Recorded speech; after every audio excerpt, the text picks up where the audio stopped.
प्यारे बच्चों नमस्कार। आज की ऑनलाइन क्लास में आपका स्वागत है। प्यारे बच्चों आज है कक्षा 8 विज्ञान विषय में अध्याय 6 दहन और ज्वाला कार्य पुस्तिका के प्रश्नों को हल करेंगे। तो प्यारे बच्चों, जिन बच्चों ने अभी तक चैनल को सब्सक्राइब नहीं कर रखा या जो बच्चे पहली बार चैनल को देख रहे हैं, चैनल को सब्सक्राइब कर लें, लाइक कर दें, नोटिफिकेशन बेल को ऑन कर लें ताकि नई वीडियो जब भी आए आपको नोटिफिकेशन मिल जाए। तो प्यारे बच्चों शुरू करते हैं। दहन और ज्वाला में पहला प्रश्न, तुम्हारे आसपास बहुत से ईंधनों का उपयोग होता है, क्या तुम जानते हो यह कौन कौन से हैं? इनकी सूची बनाओ। तो प्यारे बच्चों, हमारे आसपास हम लकड़ी का प्रयोग करते हैं, कोयले का प्रयोग करते हैं, एलपीजी का प्रयोग करते हैं, बायोगैस का, गोबर के उपले का, पेट्रोल का, डीजल, कैरोसिन तेल का, सीएनजी का, कृषि अवशेष का। इन सभी का हम ईंधन के रूप में उपयोग करते हैं। तो इसकी हम इस तरीके से सूची बना सकते हैं। आप भी बना सकते हो अपने आसपास जो ईंधन आपके इस्तेमाल किया जाता है। आगे, तुम घर में खाना पकान बनाने के अलावा ईंधन का उपयोग और कहाँ किया जाता है? पानी गर्म करने में करते हैं, बिल्कुल सही बात है। घरेलू मशीनें चलाने में करते हैं, कृषि कार्य के लिए ट्रैक्टर चलाने में करते हैं। इसके बाद में सह है, तुम्हारे आसपास के लोग कौन कौन सा ईंधन काम में लेते हैं? एलपीजी, लकड़ी, कोयला, गोबर के उपले, कृषि अवशेष हम काम में लेते हैं। जले हुए ईंधन से तुम क्या वापस नया ईंधन बना सकते हो? तो बिल्कुल नहीं बना सकते। जले हुए ईंधन से नया ईंधन नहीं बन सकता। आगे है प्रश्न नंबर 2 का ए पार्ट। दहन को दहन को एक सामान्य दहन को एक रासायनिक प्रक्रम क्यों कहते हैं? दहन में ऊष्मा उत्पन्न होती है और दहन से नया पदार्थ बनता है, इस कारण हम दहन को रासायनिक प्रक्रम कहते हैं। आगे है, दहन से कौन कौन सी ऊर्जा प्राप्त होती है? तो प्यारे बच्चों, उसमें ऊर्जा, प्रकाशीय ऊर्जा और ध्वनि ऊर्जा हमें प्राप्त होती है। तो आगे चलते हैं नेक्स्ट।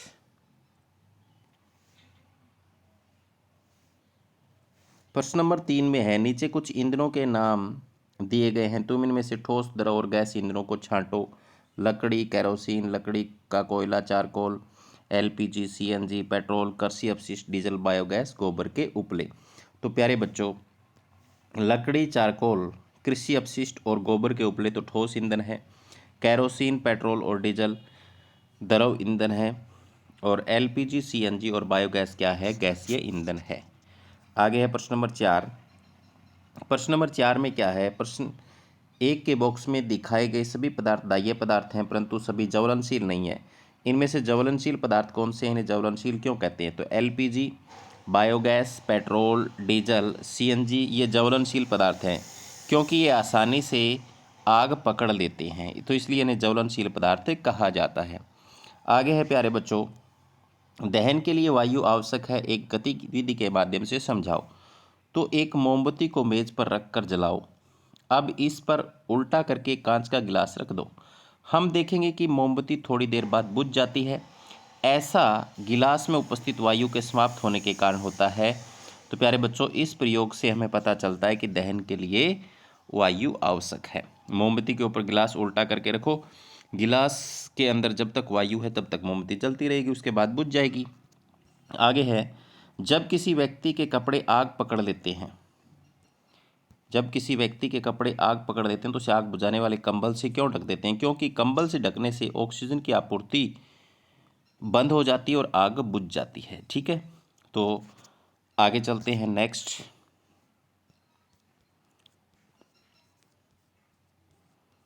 प्रश्न नंबर 7 में क्या है? प्रश्न नंबर 7 है, आज निरापाद माचिस में सफ़ेद फास्फोरस के स्थान पर लाल फास्फोरस का प्रयोग होने लगा, इसका कारण क्या है? क्योंकि श्वेत फास्फोरस माचिस उद्योग में काम करने वालों और माचिस का प्रयोग करने वाले दोनों के लिए खतरनाक है, इसलिए इसका इस्तेमाल जो है वो बंद कर दिया है। ठीक है, प्रश्न नंबर 8 का ए है, तुमने फायर ब्रिगेड की गाड़ी अवश्य देखी होगी। फायरमैन आग को बुझाने के लिए पानी का उपयोग करते हैं, पानी के प्रयोग से आग क्यों बुझ जाती है? तो प्यारे बच्चों, पानी डालने से ज्वलनशील पदार्थ का ताप उसके ज्वलन ताप से कम हो जाता है, तो आग बुझ जाएगी। यानी किसी भी पदार्थ को जलने के लिए उसका तापमान उसका ज्वलन ताप तक चाहिए, तभी वो जलता है। अगर उसका तापमान उससे नीचे आ जाएगा तो आग बुझ जाएगी। पानी डालने से ऐसा होता है। क्या पानी से सभी प्रकार की आग बुझाई जा सकती है? यदि नहीं तो आग बुझाने के लिए अन्य कौन कौन से पदार्थों का प्रयोग किया जाता है और इनसे किस प्रकार की आग को बुझाया जाता है? कार्बन डाइऑक्साइड, ईथर, मिट्टी डालकर, कपड़ा डालकर, ये ऑक्सीजन की आपूर्ति को रोक देते हैं और आग बुझ जाती है। ठीक है, तो आगे चलते हैं। नेक्स्ट प्रश्न नंबर 9 है, कुछ पदार्थ लो ज्वाला के साथ जलते हैं तो कुछ पदार्थ बिना किसी लो के जलते हैं। निम्न पदार्थों को इसी आधार पर वर्गीकृत करने का प्रयास करो। लकड़ी, कोयला, मोमबत्ती, एलपीजी, मिट्टी के तेल का लैंप। तो प्यारे बच्चों, इनमें से आपको बताना है कौन से पदार्थ लो के साथ जलते हैं। तो लो के साथ जलने वाले हैं मोमबत्ती है, एलपीजी है, मिट्टी के तेल का लैंप है। बिना लो के साथ जलने वाले लकड़ी और कोयला है। ऐसा क्यों होता है कि कुछ पदार्थ लो या ज्वाला के साथ जलते हैं और कुछ नहीं? जो पदार्थ दहन के समय वाष्पित होते हैं ज्वाला के साथ जलते हैं और जो वाष्पित नहीं होते वे ज्वाला के साथ नहीं जलते। तो प्यारे बच्चों, आपको समझ में आ गई। जैसे मोम है, मोमबत्ती के अंदर वो वाष्पित होता है साथ में, तो वो ज्वाला के साथ जलता है, और जिनमें वाष्पन नहीं होता, वाष्पित नहीं होते साथ में खुद, तो वो ज्वाला के साथ नहीं जलते। एलपीजी व मोमबत्ती को ज्वाला को ध्यान से देखो, दोनों में तुम्हें क्या अंतर दिखाई देती है? एलपीजी की ज्वाला प्राय नीले रंग की दिखाई देती है और ज्वाला के अलग अलग क्षेत्र को देख नहीं सकते, जबकि मोमबत्ती की ज्वाला के सभी क्षेत्र में आसानी से देखा जा सकता है। ये अंतर है, यानी एलपीजी की ज्वाला नीले रंग की है, उसके सभी क्षेत्र को हम देख नहीं सकते। मोमबत्ती की ज्वाला के सभी क्षेत्रों को हम आसानी से देख सकते हैं। अब इसके बाद में नेक्स्ट प्रश्न नंबर 10। प्रश्न नंबर 10 में है प्यारे बच्चों, मोमबत्ती की ज्वाला का चित्र बनाओ। क्या करना है आपको? मोमबत्ती की ज्वाला का चित्र बनाओ, इसके विभिन्न क्षेत्रों को नामांकित करो। तो आप देखो, पूर्ण दहन का बाह्य क्षेत्र नीला होता है, नीले रंग से बनाया हुआ है, और बीच के अंदर पीले रंग से आंशिक दहन वाला मध्य भाग पीला। ठीक है, और सबसे गर्म भाग होता है बाहर वाला, और सबसे कम गर्म भाग होता है पीले वाला। सबसे कम गर्म, ठीक है, बिना जली मोमबत्ती सबसे आंतरिक क्षेत्र कैसा होता है? काला होता है, और ये सबसे कम गर्म होता है काले वाला, और पीला जो होता है वो ऊपर वाले से कम गर्म होता है। तो ये मोमबत्ती की ज्वाला के भाग हम बना सकते हैं, आप अपनी किताब में देख के बना सकते हो, दिए हुए हैं। ठीक है, तो 3 भाग हैं, बाह्य क्षेत्र, मध्य क्षेत्र और बीच सबसे आंतरिक काला क्षेत्र। जो सबसे कम गर्म है, बाह्य क्षेत्र सबसे ज़्यादा गर्म है। मोमबत्ती की ज्वाला को ध्यान में रखते निम्न का मिलान करो। पूर्ण दहन बाह्य क्षेत्र तो कैसा होता है? नीला होता है, सबसे गर्म होता है। आंशिक दहन मध्य भाग कैसा होता है प्यारे बच्चों? पीला होता है और कम गर्म होता है। बिना जली मोमबत्ती का सबसे आंतरिक भाग कैसा होता है? ये काला होता है, और क्या होता है? सबसे कम गर्म होता है। तो इस का हम मिलान कर सकते हैं। ठीक है, तो इसमें ये आ जाएगा सबसे कम गर्म। कुछ ईंधन अन्य ईंधनों की अपेक्षा सस्ते होते हैं, परंतु सभी सस्ते ईंधन आदर्श ईंधन नहीं माने जा सकते। ऐसा क्यों? क्योंकि वे आदर्श ईंधन के अन्य गुणों पर खरे नहीं उतरते, इसलिए उनको आदर्श गुण के आधार पर अच्छे ईंधन नहीं मानते।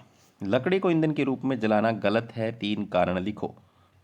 लकड़ी गैस उत्पन्न करती है, हानिकारक। जलने पर अवशेष बचता है, ऊष्मीय मान कम है, इसलिए लकड़ी को ईंधन रूप में जलाना बहुत गलत है, क्योंकि प्रदूषण फैलाती है। आगे चलते हैं नेक्स्ट प्रश्न नंबर 13 पर। प्रश्न नंबर 13 में, कोयले और डीजल का दहन अम्ल वर्षा का कारण बनता है, क्योंकि इनमें दहन से सल्फर व नाइट्रोजन के ऑक्साइड उत्पन्न होते हैं, जो वर्षा के पानी से क्रिया करके अम्ल बनाते हैं, इसलिए उस अम्लीय वर्षा का कारण बनते हैं। लकड़ी, कोयला व पेट्रोल के जलने से उत्पन्न होने वाली गैस श्वसन संधि रोग उत्पन्न करती है, क्योंकि इनके जलने से कार्बन के बिना जले कण पैदा होते हैं, जो श्वसन संधि रोग उत्पन्न करते हैं। तो लकड़ी, कोयला, पेट्रोल को जलाएंगे तो कार्बन के अध जले जो कण है वो सांस के द्वारा अंदर जाएंगे, रोग उत्पन्न करेंगे। मोटर व वाहनों में सीएनजी वह डीजल पेट्रोल का स्थान ले रही है, क्योंकि सीएनजी प्रदूषण रहित व स्वच्छ ईंधन है, इसलिए उनका स्थान ले रही है। उस कमरे में नहीं सोना चाहिए जिसमें जलते या सुलगते कोयले की आग हो, क्योंकि उस कमरे में अपूर्ण दहन से कार्बन मोनोऑक्साइड गैस उत्पन्न होती है, जो कि विषैली गैस है। तो प्यारे बच्चों, जब हम उस कमरे में कार्बन मोनोऑक्साइड गैस बन रही है, उसमें अगर सांस लेंगे तो हमारे शरीर में खून के अंदर हीमोग्लोबिन होता है, जिसके साथ कार्बन मोनोऑक्साइड मिल करके एक जहरीला पदार्थ बनाती है, जिससे इंसान की मृत्यु भी हो सकती है। कागज को जलाने पर पीली ज्वाला उत्पन्न होती है, तो प्यारे बच्चों, कागज़ का निर्माण जो होता है किससे होता है? पेड़ पौधों से होता है और जलने पर वाष्पित नहीं होता, इसलिए पीली ज्वाला उत्पन्न होती है। माचिस की तीली को जलाने के लिए उसे खुरदरी सतह पर रगड़ना क्यों पड़ता है? ताकि घर्षण के कारण इतनी ऊष्मा उत्पन्न हो सके जिससे तापमान तीली के ज्वलन ताप तक पहुंच जाए। उसको सिरे से रगड़ते हैं ताकि घर्षण के कारण उसका तापमान उसके ज्वलन ताप तक पहुंच जाए, वो आसानी से जल जाए। बत्ती वाले स्टोव में केरोसिन जलाने पर नीली ज्वाला देता है, जबकि लैंप में जलाने पर पीली ज्वाला देता है। क्योंकि इसका कारण क्या है प्यारे बच्चों? इसका कारण है क्योंकि स्टोव में ऑक्सीजन की आपूर्ति अधिक होती है और जबकि लैंप में कम ऑक्सीजन की मिलती है, जिससे अपूर्ण दहन होता है और पीली ज्वाला उत्पन्न होती है। जब अपूर्ण दहन होगा तो पीली ज्वाला उत्पन्न होगी, जब पूर्ण दहन होगा तो नीली ज्वाला उत्पन्न होगी, ज़्यादा ऑक्सीजन मिलेगी। तो आगे चलते हैं नेक्स्ट प्रश्न नंबर 14 की तरफ। प्रश्न नंबर 14 में सही एवं गलत कथनों का चयन। सही एवं गलत कथनों का चयन करो। गलत कथनों को सही करके लिखो। ज्वलन ताप वह निमन ताप है जिस पर दाह्य पदार्थ आग नहीं पकड़ता। गलत। ज्वलन ताप वह निमन ताप है जिस पर दाह्य पदार्थ आग पकड़ता है। सही करके लिखेंगे। ज्वाला लो व दीप्तक क्षेत्र से जिससे दाह्य गैसीय पदार्थों के दहन से ऊष्मा प्रकाश उत्पन्न होता है। बिल्कुल सही है। कोयले, डीजल व पेट्रोल के दहन से उत्पन्न सल्फर डाइऑक्साइड और नाइट्रोजन डाइऑक्साइड अम्ल वर्षा उत्पन्न करते हैं। ये भी सही है। अम्ल वर्षा भवनों और मृदा के लिए लाभदायक होती है। बिल्कुल गलत है। भवनों और मृदा के लिए हानिकारक होती है। आगे नेक्स्ट। विद्युत उपकरण एवं तेल में लगी आग को नियंत्रित करने के लिए जल उपयोग किया जाता है। गलत। कार्बन डाइऑक्साइड और ईथर का प्रयोग करते हैं। अगर जल का प्रयोग करेंगे तो तेल ऊपर आता रहेगा, जलता रहेगा।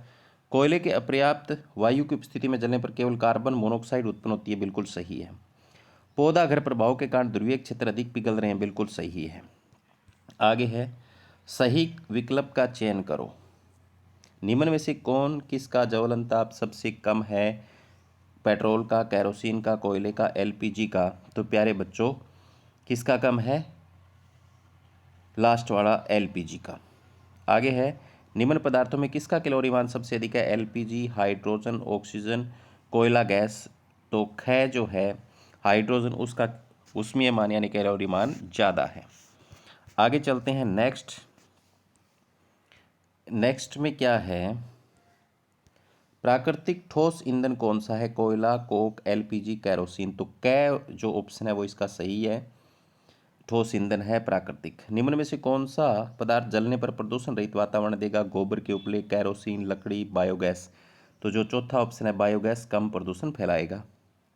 आगे है अम्लीय वर्षा निम्न में किसके कारण होती है? Carbon dioxide, carbon monoxide, sulphur एवं नाइट्रोजन के ऑक्साइड, उपरोक्त सभी। तो प्यारे बच्चों, यहाँ पर जो तीसरा ऑप्शन है सल्फर एवं नाइट्रोजन के ऑक्साइड के कारण अम्लीय वर्षा होती है। तो प्यारे बच्चों, ये था दहन और ज्वाला अध्याय कार्य पुस्तिका के प्रश्नों का हल। उम्मीद करता हूँ कि आपको समझ में आया होगा। धन्यवाद।